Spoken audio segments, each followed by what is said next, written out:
I'm Mike with the School of Self-Reliance, and today we're going to talk about defending ourselves against common everyday weapons other than a knife. A stick, a bat, or just a stick you might find in the yard. My wife's caused me to be a little too fastidious and clean up too many fallen branches, so I don't just have a regular stick. But these are things you might find. Getting attacked with, somebody might pick up a bat, especially a little kid's bat like this. And I particularly, if I'm going to use a bat, I really love these little kids' bats because they're higher SPM, swings per minute, and you can get some business done with them. But rather than the full-on large, full-size Louisville Slugger. But this is something you might find yourself attacked with. You might have the guy who's got one of these in his car. Who knows? Maybe he's got kids. Maybe he's just peeved off, and you guys have had an altercation, and maybe he came up on the losing end, so he went to his truck and he came back with this, or something like this. Or maybe there's a construction dumpster, and he picked this up out of it. You might find improvised weapons like this laying around, and you never know when you're going to have somebody come up to split your wig with something like this. And I've got my friendly neighborhood attacker with me, so he's ready to deal death and lay down a layer of hate and discontent. So what are we going to do when we're attacked with a weapon like this? We're going to come in. This weapon, when it's swung, all the power and force is right here, up at this end, and it goes down to about in here. The further we get out, the more centrifugal force and mass is going to be generated. If I get hit here, I'm done. This fight's over, okay? I'm out.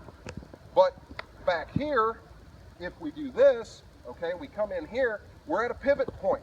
That's going to, all that force and weight is just going to wrap around that spot, doing me virtually no harm.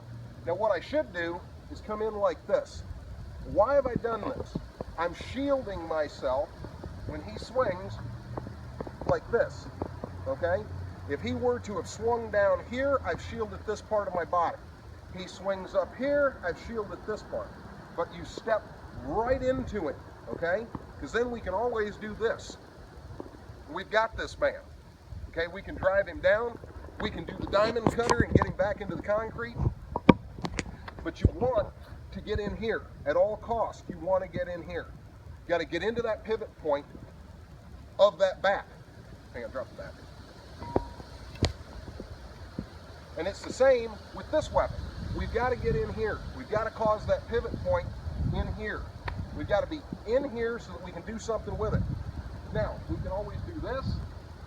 We've got him better. But we've got to get over here.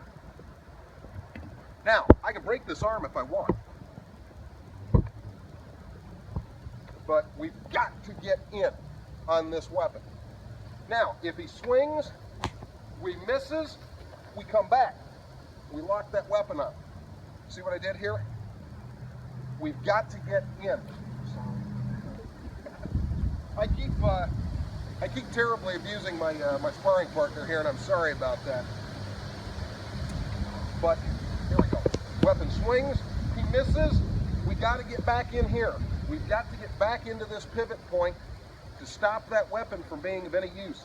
We got to lock this up. Now from here, we can do this, or from here, we can do this. Come back and get his legs and bring him off his feet. But if he misses, we charge in. We charge towards the weapon. Once it passes, we charge towards the arm that's controlling it. All right, let's say he comes back. We miss, we charge in. We get in on that weapon. We charge into the pivot point. Get a hold of it. If we have to, we can do stupid stuff and start pulling him over. But I would prefer something more positive. I would always want to lock up that weapon good and tight. I got his head. We all know wherever the head goes, the body's going to follow. So we've got this man. We can do this, and we can go Diamond Dallas Page on him. Anyway, this isn't an all-inclusive video on defending against a stick. Somebody will come down with a stick. You need to get out of it and charge in. You need to let him miss with that stick, or you need to come in and charge right in on it. Go slow and come down. Okay, we can get in here. This is of use to us. All right? Out here, this is just trip to the hospital.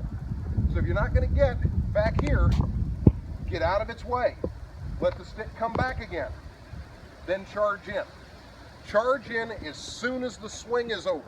Get in there. Or when the swing is being wound up, get in on it. If you can lock the arm up like this, I don't care if he starts to hit me, because I'm going to drag him down. I'm going to go ahead and I'm going to throw this man over and get that stick away from it. It'll work the same with a bat. It'll work the same with a stick or a tire tool or anything else. But you have to get past the point that's going to do you the harm. It's going to have to be back here. Whether it's on the wind-up stroke or on the back stroke, you've got to get in past the pivot point to do any good. Anyway, like I said, not an all-inclusive video, just an idea of what to do to defend yourself against a stick or a bat. And I'll say sorry to my son here for knocking his glasses off like the 5th or 6th time that we've been filming today.